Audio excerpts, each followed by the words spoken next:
Drop it.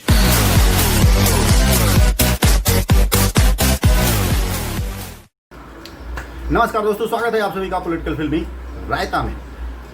आज मैं हाजिर हूँ सोशल मीडिया सनसनी नेहा सिंह राठौर को लेकर। जी हाँ, नेहा सिंह राठौर ने हाथरस की बेटी की जो माँ है उसकी ममता, या फिर जितनी भारतवर्ष की जितनी भी बेटियां हैं जो इस तरह से ब्रूटली जिनकी हत्या हो जाती है, कुछ रेप करके, कुछ एसिड अटैक करके, कुछ को ऐसे ही। अभी यूपी में लगातार बैक टू बैक 3 दिन में 4 दिन में कम 5 से 6 बेटियों की हत्या हुई है, सिर्फ ऐसे ही, किसी की रेप करके, किसी की गला हाथ तोड़ के, किसी को कैसे। और ये यूपी के लॉ ऑर्डर के लिए बहुत ही बुरा वक्त चल रहा है। बहुत मैं प्रार्थना करूंगा कि बहुत जल्दी ये स्थिति बदले और चीज़ें सामान्य हो।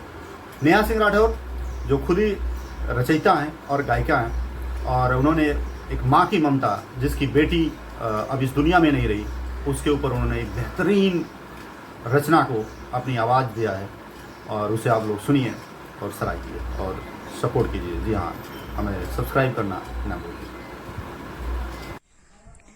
अरे झन झन करेला रनिया, झन झन करेला रनिया, अंगना ओसरिया हो, खोतवा के चिरई उड़लू, कवना नगरिया हो, खोतवा के चिरई उड़लू।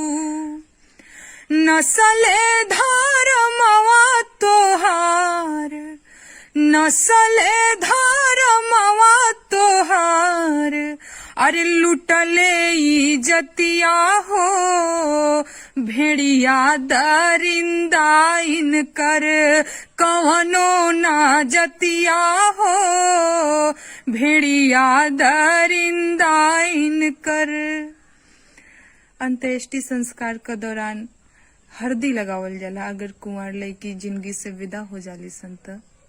माई का चाहतिया, अरे हरदी लगई ती बेटी, हरदी लगई ती बेटी, पियरी ओढ़ती हो, अकाठ के करे जवा कही के, तोहे भी सारती हो, काठ के कार जवा कई के।